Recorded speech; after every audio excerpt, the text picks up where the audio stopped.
Welcome to my channel, Purposeful Play, where I share all things early childhood education. I'm Danielle and I teach 4K in Wisconsin. And I am sharing with you what we did virtually for the third week of our science study. So let's get started.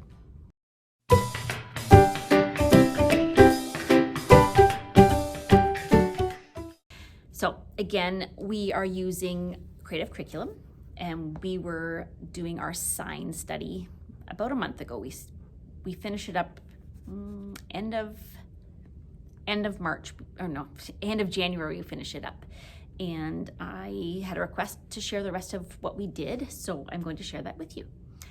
The third week for us was only a 4-day week because we had the Monday off. So I'm going to share what we did those 4 days. I'll share with you what we did for our large group, what we did for any small groups, and then also what our Seesaw assignment was, which is usually 1 or 2 Seesaw assignments that we ask the kids to complete, and then the play activities that we share with families. So our focus question this week was where are signs found and how do signs help? So those, we had kind of 2 focus questions that week. On Tuesday, because Monday was a holiday, the question of the day was, do you know where to find this sign? And it was a sign on a building. Might have been even just like a Target sign or something like. It was a sign on a building. We did a movement of Mighty Minute 74, if you're familiar with creative curriculum. It was Jack in the Box. So it was everybody crouches down low and there's like a red light, green light, and if you see the green light, you pop up, and if you see the red light, you stay still. So we usually did a question of the day and counted it. Then we would do our discussion on our question of the day. We do a movement, and then we do a read aloud, so we're not sitting too long. We talked about signs on buildings. Our discussion was signs on buildings and where else can we find signs other than street signs. And our vocabulary that week was advertisement, and we read a book called The Great Eggscape. It was cute. It was just like, it was more Easter kind of like, I guess if you didn't talk about it, then kids wouldn't know it was more about Easter. But I guess it was cute because the signs weren't being read properly, and so they didn't know where the eggs went. So it's cute, but it just wasn't my favorite. It was just one that someone recommended to us, and I did not pre-read it. So that's my advice: pre-read a book before you read it to kids. Our Seesaw Activity was an alliteration little poem, and it was Baxter the Black Dog, and it was Mighty Minute 161. Let me just sing it for you. Baxter is a big black dog, big black dog, big black dog. Baxter is a big black dog, woof, woof, woof, woof, woof. My camera's a little crooked here. And then the kids, I sang the song for the kids. I actually made one up myself. Mine was Finley is a fun furry cat. I think one of my cat's names is Finley. So, and then the kids were asked to make up their own alliteration song and share it using the microphone or the video. That was really fun to see what their responses were. Their player choice activities were creating a grocery store or some kind of shop or a store, a restaurant, something in their home, and the kids can create signs for their store. An art activity was using a straw and blowing paint. We did some coupon clipping and looking at the letters in their coupons. Make your own commercial. And then there was a movement that was let's walk to the grocery store. I actually can't remember what that one was. Another teacher recorded one and shared that with us. I'm wondering if that's just, if you're walking to the grocery store, what would you see on the way maybe? I'm not sure. Sorry, I just don't know. And then do we have small groups that day? Well, we were still working on our safety lessons, our required safety lessons for our social emotional curriculum. On Wednesdays, we don't have any Zoom meetings. Wednesdays are our asynchronous days, so we don't have any Zoom meetings, but we do have Seesaw activities and some play choice activities. The first one was a game called Stop and Go, and we read a little bit of a book called Signals, and then there was a video on how to play the game. And then the kids had to respond with, did you play Stop and Go, and what were the signals that you used? And that was kind of using more hand kind of gestures for having people stop and go.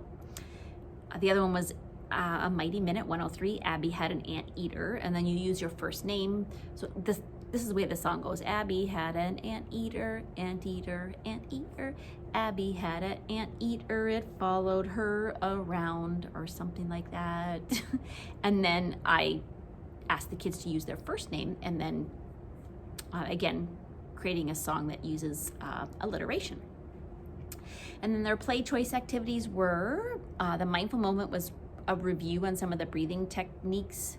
We had gone through all these different techniques with a book called Breathe With Me. I can link it down below because that's actually a really good book. And then, sorry, I'm sitting on kid chairs and I've been sitting here all day and I'm very uncomfortable. But I'll link it down below. We just did a little review on some of the breathing techniques. Another activity was making a sensory bag. So there were instructions on how to do that. And then practicing writing their letters or numbers using their little sensory bag. The read aloud was Pete the Cat and a trip to the supermarket, and looking at the signs that Pete the Cat saw at the supermarket and what they meant. And then play a movement game where the kids had to make up sounds that went with the motions. And then the last one was make yourself a crown and write your royal name on the front of the crown. And that was Wednesday. On Thursday, our question was, do you see more than 5 signs in this picture? And we talked a little bit about how you can quickly see that subitizing how many objects are in a picture, or on a dice, something like that. We read a book called The Dot, and we talked about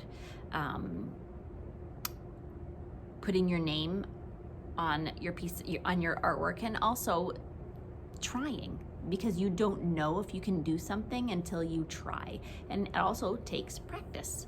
So if you haven't read that book, it's great, and I'll link that one down below so you know.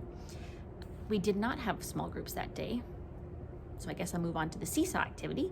There was an intersection countdown. When there's a walk and don't walk, and there's a countdown. So we were doing a little countdown practice where the kids had to count down from 20 backwards and then blast off.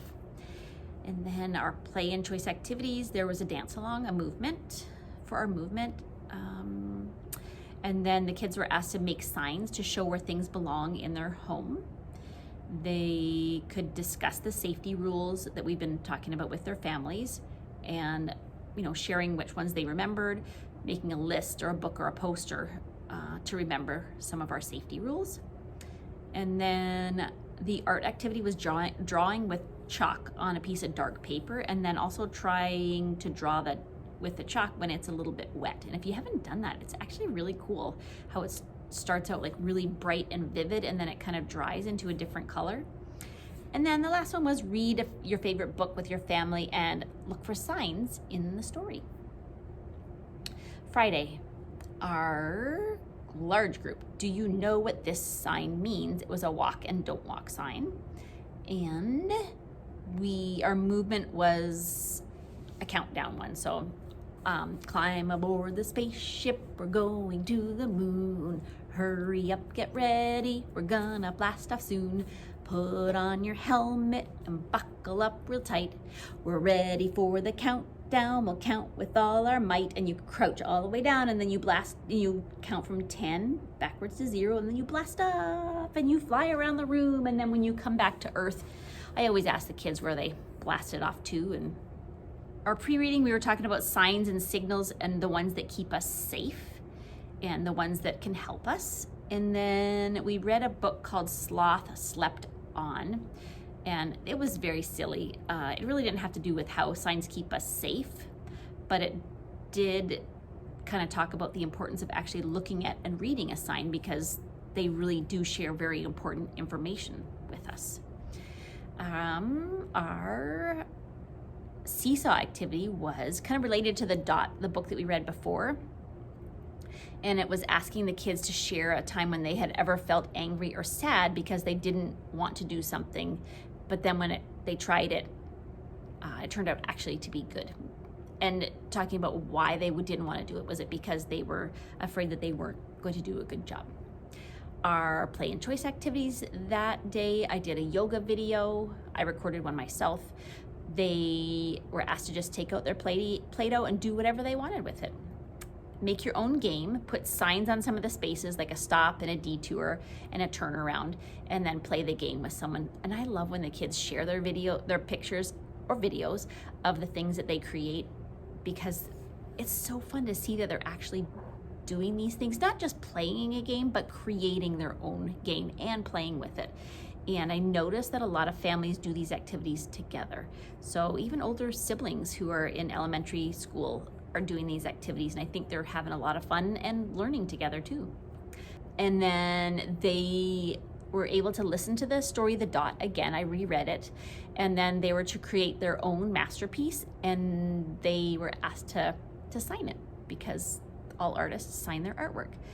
And then there was also a social emotional lesson that was on there as well. I don't remember what it was, but yes. And then one thing I wanted to share with you that I do every other week. I have slots to sign up for one-on-one times with me. They're very quick. They're only 15 minutes long, and we play games, we read stories, we share, we talk. It really depends on what the kids want to do that day. I'm always prepared with something to do, but a lot of times the kids have something else in mind, so we do something differently.